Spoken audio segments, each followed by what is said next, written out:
Assalamualaikum warahmatullahi wabarakatuh. Tribuner, jumpa lagi di program Talkshow Tribun. Kali ini kita akan membahas mengenai arus mudik Lebaran yang tak terasa mungkin tinggal beberapa hari lagi. Bersama saya Kepala Dinas Perhubungan Kota Balikpapan, Bapak Muhammad Fadli Faturrahman, SSTP MSI. Baik. Assalamualaikum Pak Fadli. Waalaikumsalam warahmatullahi wabarakatuh. Sihat Pak? Alhamdulillah sehat walafiat. Puasa ya. Puasa kita ini. Oke, Tribuner, perlu kita ketahui bahwa Balikpapan merupakan pintu gerbang Kalimantan. Baik. Dan hampir semua akses transportasi darat, laut, udara itu melalui Balikpapan, Pak ya. Betul. Ada Bandara Internasional Sam Sepinggan, kemudian ada bandara Pelabuhan Semayang, termasuk penyeberangan juga, dan tentunya juga moda transportasi darat Ya. Trans Kalimantan, Trans Kaltim di Balikpapan. Balikpapan. Betul. Dan ini tugas luar biasa ya Pak Fadli ya. Oke Pak Fadli, bagaimana Pak Fadli persiapan ini untuk arus mudik lah, terutama untuk wilayah Kota Balikpapan? Iya, baik. Jadi menghadapi arus mudik Lebaran di tahun 2026 ini, tentunya Dinas Perhubungan Kota Balikpapan mempersiapkan langkah-langkah upaya dalam rangka untuk menjamin keamanan, menjamin kenyamanan, dan juga menjamin kelancaran lalu lintas selama arus mudik ini berlangsung di Kota Balikpapan. Jadi banyak upaya yang telah kita lakukan, yaitu salah satunya adalah membangun posko operasi untuk angkutan Lebaran, di mana kita berikan label posko wahana yang khusus dari Dinas Perhubungan Kota Balikpapan. Di satu sisi juga kita juga melakukan kolaborasi tentunya bersama dengan teman-teman dari kepolisian, di mana kepolisian juga akan berkolaborasi dengan Satpol PP dan juga unsur-unsur terkait dalam rangka untuk mendirikan posko-posko tersebut. Harapan kami dengan hadirnya posko wahana operasi ketupat tahun 2026 oleh Dinas Perhubungan, semoga akan menambah keamanan bagi warga yang melaksanakan aktivitas Lebaran di Kota Balikpapan. Betul. Karena kita tahu bersama seperti yang disampaikan tadi bahwa Balikpapan ini adalah mitra daripada IKN. Ya. Kita bisa tahu bahwa banyak pendatang, apalagi mengingat di Nataru di tahun 2026 baru-baru ini, itu luar biasa. Animo masyarakat Indonesia pada umumnya yang datang ke IKN itu luar biasa. Ya, betul. Bahkan bisa menembus melebihi daripada wisatawan yang berkunjung ke Bali. Apalagi yang pembukaan tol IKN ya. Tol, ya. Jadi hari ini kami bersama dengan Balai Besar Pelaksana Jalan Nasional Kalimantan Timur, dan insya Allah hari Kamis juga kami akan melaksanakan agenda bersama untuk melakukan peninjauan kesiapan daripada jembatan yang akan dilewati selama pembukaan yang akan dilaksanakan sampai dengan tanggal 28 Maret 2026 nantinya. Ya, menarik Pak tadi bahwa Dishub Balikpapan membangun atau mendirikan posko khusus nih, jadi posko wahana ketupat. Itu lokasinya di mana Pak, dan kira-kira nanti apa saja yang tupoksi teman-teman yang akan bertugas di posko nanti Pak? Ya. Pada prinsipnya kita membuka ada 7 lokasi, yaitu pertama di Dinas Perhubungan sendiri, yang kedua di Terminal Tipe C Batu Ampar, Terminal Balikpapan Permai, Dermaga Baru Tengah, dan juga ada juga di KTL MT Haryono, dan gedung parkir landasan, dan juga di kilometer 13. Oke, itu di luar posko gabungan ya. Betul yang sekali. Melibatkan tentu dari kepolisian. Tetapi perlu diingat bahwa kami sudah melakukan MOU ketika melakukan launching di bulan Oktober terkait Balikpapan Connectivity, di mana ini merupakan salah satu sistem baru yang kita bentuk di Dinas Perhubungan dalam rangka untuk menjamin sistem jaringan, rekayasa lalu lintas, parkir, dan juga pemantauan melalui jaringan CCTV, sehingga pelanggaran-pelanggaran lalu lintas yang sering terjadi di Kota Balikpapan itu dapat kita minimalisir terjadinya. Jadi dengan hadirnya 7 posko. Wahana yang merupakan bentukan daripada Dinas Perhubungan Kota Balikpapan sesuai dengan arahan Bapak Wali Kota tentunya, maka ini menjadi salah satu trigger bagi kami untuk senantiasa memberikan pendampingan bagi masyarakat. Tetapi ingat, kita sudah membuat MOU dan PKS bersama dengan kepolisian tentunya, bersama dengan kejaksaan, sehingga posko wahana ini juga bukan hanya di sub saja yang ada di situ, tapi melainkan juga kita juga meminta dukungan kerjasama daripada personil yang ada di Lantas maupun juga dari Dirlantas untuk sama-sama memberikan pendampingan. Oke. Jadi berarti nanti di posko itu nanti ada petugas di sub, kemudian Satpol PP, ada juga mungkin dari Lantas. Ya. Dan mungkin ditambah kayak PMI atau sebagainya gitu Pak. Kita akan juga sudah melakukan persuratan kepada Dinas Kesehatan, di mana di titik-titik posko tertentu kita akan berupaya untuk mempersiapkan ambulans ketika terjadi hal-hal yang kita tidak inginkan. Betul.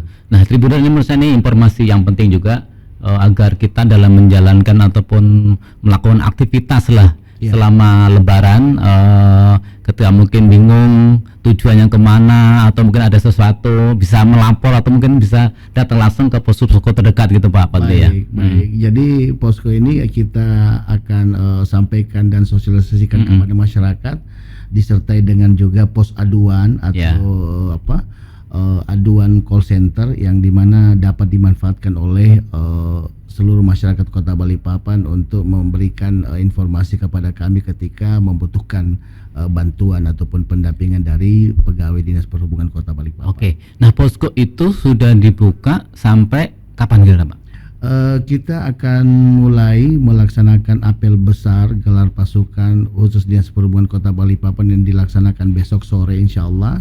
Dan setelah kita melakukan apel kesiapan tersebut, maka hari Kamis kita sudah siap untuk mengisi posko-posko tersebut dan juga melengkapi segala bentuk sarana dan prasarana, mulai daripada water barrier, beton block, traffic cone, dan juga rambu-rambu tertentu, termasuk juga kendaraan skylift dan juga mobil derek ketika ada kendaraan dari mudik yang mogok dan membutuhkan derek, dan itu tidak dikenakan biaya apapun karena itu merupakan fasilitas pemerintah yang bersumber daripada dana masyarakat yang ada di Kota Balikpapan, seperti itu. Nah, artinya nanti ketika posko ini dibuka sampai penutupan, teman-teman petugas di sub tidak ada libur selama Lebaran ini. Itulah.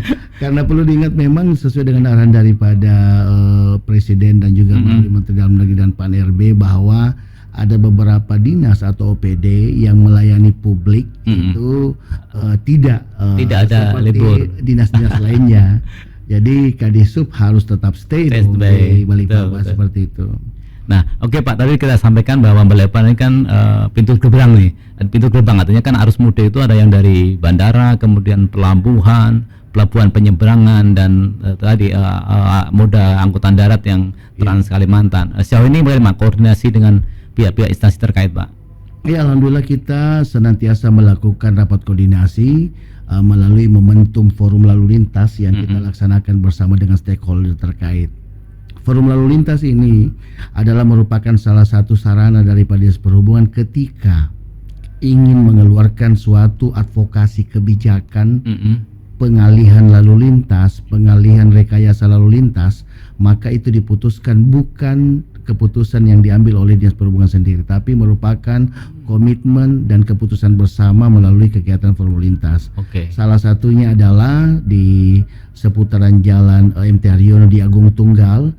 Kita sudah memutuskan bersama dengan Dirlantas dan juga Kasat Lantas Polresta Balikpapan untuk menutup jalur tersebut, di mana jalur tersebut senantiasa melalui diagnosa dan analisa daripada tim teknis Balikpapan sering terjadi kepadatan di jalan tertentu, sehingga kita menutup jalur tersebut, tapi kita akan alihkan perputaran agak sedikit jauh, kurang lebih sedikit. Berarti itu di simpang atau simpang 3 yang ke Agung Tunggal itu nanti tutup terus ya? Ya, kita akan tutup, jadi akan dilakukan perputaran di AJM dan juga di seputaran dekat dekat perumahan yang ada di dekat Telkom tersebut. Jadi agak sedikit jauh pemirsa. Jadi kami harapkan masyarakat Balikpapan harus tetap sabar karena durasi jaraknya kurang lebih sekitar 50 sampai 100 meter yang kita harapkan itu bisa mengurangi. Itu diberlakukan ketika memang lagi kredit kemacetan atau memang rencana akan terus, Pak? Rencana kita akan permanenkan nanti, sementara kami lakukan tahap sosialisasi saat ini kepada masyarakat, dan juga kita memberikan advice kepada teman-teman Dinas Pekerjaan Umum Kota Balikpapan supaya kapasitas daripada jembatan di Agung Tunggal itu mohon untuk diperhatikan dan mungkin diperbaiki atau diperlebar ke depan nantinya, sehingga akhirnya jalur lalu lintas, karena itu merupakan salah satu jalur alternatif yang sangat diminati oleh masyarakat Kota Balikpapan untuk bisa masuk ke Balikpapan baru. Lebih cepat aksesnya seperti itu. Dan juga di Sarifudin Yus di Simpang Wika itu juga kita sudah menyepakati untuk pengalihan status. Jadi kalau kita berkendara dari Sarifudin Yus maka harus berputar dulu, turun dulu ke Global Sport, baru berputar untuk naik kembali ke Rumah Sakit Termin atau ke Grand City. Nah, ini juga salah satu upaya kita dalam rangka untuk mengurangi kemacetan di sana. Tapi untuk di Simpang Wika itu ada dua yang kita sistem buka tutup, yaitu yang pertama adalah ketika yang melewati adalah mungkin private, yang mungkin pejabat-pejabat tertentu, ambulan masuk VIP. Yang kedua adalah ketika terjadi bencana BPBD dan juga pemadam kebakaran dan juga ambulans. Nah, itu yang kita akan perkenankan untuk langsung melewati di jalur yang saat ini masih berlangsung di seputaran Wika tersebut. Pak Padri, bicara kemacetan memang Balikpapan kan semakin hari semakin lumayan macet lah, apalagi di jam-jam tertentu itu. Mungkin bisa juga disampaikan ke Tribuner titik-titik mana Pak kemacetan di Balikpapan, termasuk terutama kan di M Carionto itu sudah pasti kalau pagi sore itu udah luar biasa Pak. Jadi perlu disampaikan kepada seluruh masyarakat Kota Balikpapan bahwa sebelum IKN ini muncul, Balikpapan ini merupakan salah satu daerah penarik minat di wilayah Kalimantan Timur, sehingga kita mencatat setidaknya ada 4.000 warga yang berdatangan di hari Jumat sewaktu dari luar daerah sebelum IKN itu hadir, dan hari Minggu hilang. Tapi ketika IKN ini muncul dan sudah mulai geliatnya sudah nampak, 4.000 itu malah tinggal sekarang ya. Sehingga akhirnya teman-teman dari kecamatan dan kelurahan disibukkan dengan untuk melakukan pendataan masyarakat yang permanen dan masyarakat yang non permanen. Nah, inilah juga yang menjadi PR daripada pemerintah Kota Balikpapan, di mana masyarakat yang non permanen ini memberikan sumbangan apa? Sumbangan tindakan kejahatan. Sumbangan apa? Termasuk informasi yang kami dengar juga sumbangan untuk penderita stunting malah. Jadi banyak yang menderita stunting ini adalah masyarakat-masyarakat yang non permanen yang datang ke Balikpapan untuk mencari sesuap nasi. Karena memang tidak terdata, sehingga pemerintah juga bingungan nih bagaimana harus mengatasi persoalan itu gitu Pak. Sehingga akhirnya diminta kerjasama dan kekuatan dan silaturahmi daripada teman-teman kelurahan dan juga RT untuk sesegera mungkin untuk menyampaikan hal tersebut kepada pejabat-pejabat setempat tentunya. Nah, artinya kan pertumbuhan penduduk, pertumbuhan jumlah kendaraan di Balikpapan kan cukup luar biasa. Betul kan akses jalan yang masih terbatas Pak. Tapi kan luar biasanya Balikpapan masih mendapat penghargaan Wahana Tata Nugraha. Baik. Luar biasa Pak Patri. Jadi alhamdulillah penghargaan itu merupakan penghargaan yang diteruskan tentunya dari pejabat-pejabat sebelumnya. Jadi kami sangat bangga di mana Kadis Perhubungan sebelum kami menjabat memang sudah memiliki integritas dan juga loyalitas dan totalitas dalam menjaga Balikpapan ini untuk tetap kondusif dari sisi lalu lintasnya. Sehingga di akhir tahun 2025 dan di tahun 2026 tentunya kami menyampaikan bahwa salah satu bentuk inovasi yang kami lakukan adalah membangun sistem Balikpapan Connectivity. Setidaknya ada 167 kamera yang telah kita pasang, di mana ini memberikan konfirmasi dan informasi untuk membaca segala bentuk pelanggaran rambu-rambu lintas yang ada di Kota Balikpapan dan juga bisa membaca plat nomor kendaraan. Nah, ini juga menjadi perhatian bagi masyarakat Balikpapan bahwa aktivitas kita di jalan itu terpantau CCTV oleh Dinas Perhubungan. Pak, kemarin kan baru di launching zona khusus nih, koridor lah ya Mbak Citra di Bandara Sepinggan ini. Iya.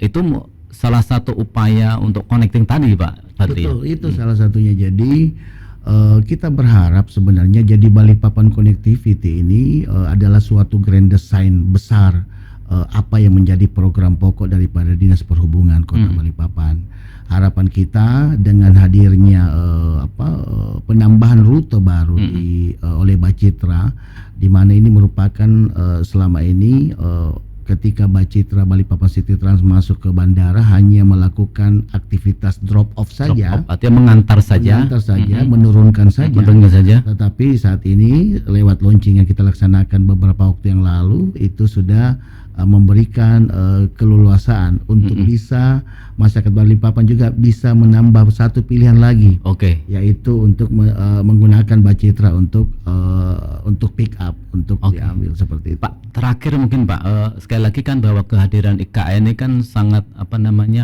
kita membantu Balikpapan dalam artian juga pertumbuhan ekonomi, tapi juga membantu menambah kemacetan. Iya, betul. Seperti apa Pak peran ataupun Dishub untuk mengantisipasi terutama nanti di mudik Lebaran Pak, terutama yang melalui akses tol IKN Pak. Ya.